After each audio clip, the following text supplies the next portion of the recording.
Hey, what's up, guys? This is Katie Cloudy, and OnePlus as a smartphone brand is pretty hot right now. And with the 7 and the 7 Pro, I think they've nailed it. But they're also moving away from the enthusiast brand which they built. But I thought it would be interesting to take a look at one of their last enthusiast branded phones, the OnePlus 5, which was, in my opinion, one of their underrated smartphones. And I have also invited my buddy Adnan, who has his own YouTube channel, Double A Tech. You should definitely check it out for this collab video. And we will share our opinion on how the OnePlus 5 has held up. And it's interluded, so we'll be each covering different aspects of the phone. So yeah, hope you like it. So what is good, guys, Adnan here, and have been using the OnePlus 5 since November of 2017 as my daily, and for the same reason I think I'm quite qualified to put some thoughts down based on how it performs. Now the variant I have been using is the 8GB RAM one with 128 gigs of storage, but even in 2019 I feel 6 gigs is just the sweet spot. Over the course of 2 years, I haven't had any major performance issues that would make me think that the hardware has aged significantly. While I've spent most of my time relishing Oxygen OS, I do occasionally load up custom ROMs on my 5 just for the kicks, and the performance is still quite staggering. All in all, performance as a whole has always been the strong suit of OnePlus as a company, and I could expect at least 2 more healthy years out of this fine piece of tech. The battery has also been really good, lasting me north of 6 hours of usage on a perfectly average day. I do have Wi-Fi, LTE, Bluetooth and location services all turned on, and yet the idle battery drain is quite respectable. Easily the best part about owning a OnePlus device is the privilege of fast charging it. 30 minutes is all it takes to load this bad boy up from 0 to 70%, which is just about sufficient to last an entire day. Obviously, since batteries age the fastest in phones, I did see a slight hit in mine. It just isn't as outstanding as it used to be when I first got it. However, if this is the rate at which the battery is going to deplete, I wouldn't fret much since I still have fast charging to make up for it like mentioned previously. Alright, so let's talk about the build for a second now. And as you all know, we are surrounded by glass backed phones these days, and to hold the OnePlus 5 and feel its really staggering metal jacket, it's actually really refreshing. It's really premium, and it's pretty incredible how it's held up with no dents or scuffs or paint chipping off really. And honestly, without a case, you can actually take a feel for how sleek it is and how premium it feels even today. And in the caramel grey finish, which I have over here, is really classy, I might add.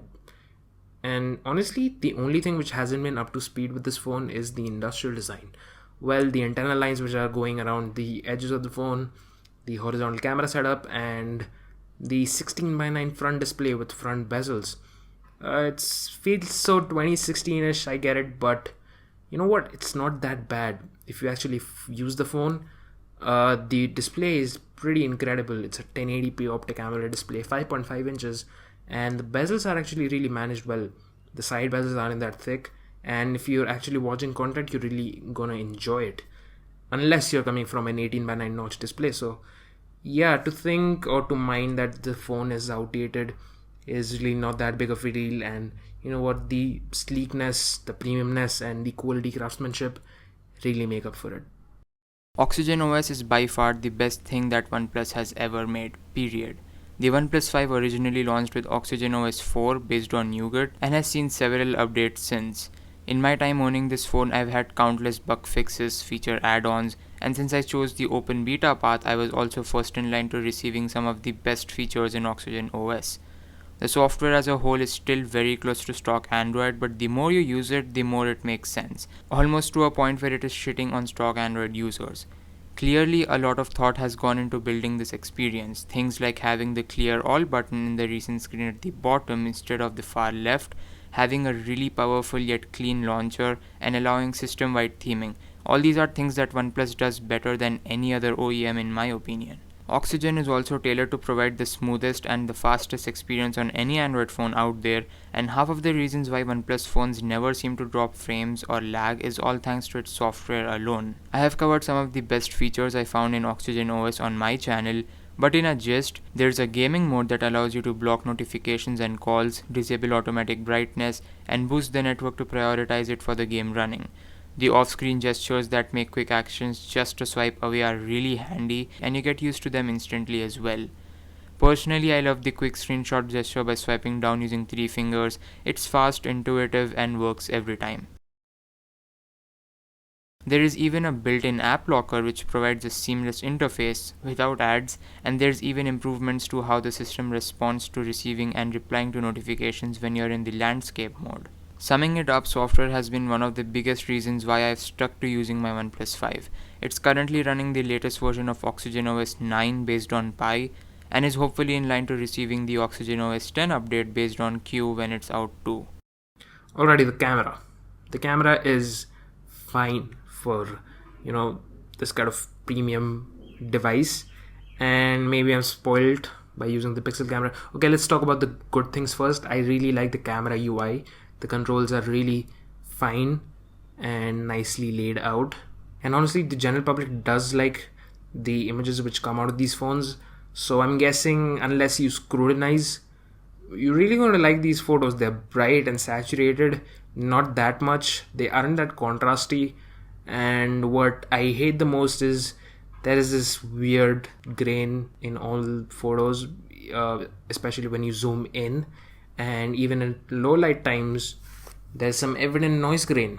And it's fine, but it's just a bummer that OnePlus has been so inconsistent with the camera quality for a phone which came out 2 years ago. And even with the software updates and stuff, there hasn't been much of an improvement on how the camera operates. And also, the telephoto lens. I don't know, it doesn't work. So if I press the 2x button to zoom in and cover up the second lens, nothing happens, which leads me to believe that they're just mimicking it using digital zoom, which I don't know why would they really do. But anyway, overall the camera is fine. It's not that amazing. It's not really a deal breaker. It's just fine. It's out there. And well, that's basically it. The OnePlus 5 is a great smartphone with some really good specs and performance even today. Some pretty good build. Even it's gonna get Android Q, and I think if you already have one, you probably don't need to upgrade unless you hate bezels. But unless you're getting it for like under 20k or 15k, you shouldn't buy it. But if you're getting some sort of that deal, if it's refurbished and all, I think it would be like the best performing device in that price range. But if you still want to experience some of that OnePlus Oxygen experience, but you don't want to shell out all that money on the latest smartphones, you can also still get this smartphone if you get a good deal. But honestly, that wraps it up. Thank you so much for watching. Like this video, subscribe to the channel, and don't forget to subscribe to my buddy Adnan. I'll leave his channel's link below. And I'll catch you guys in the next one. Cheers.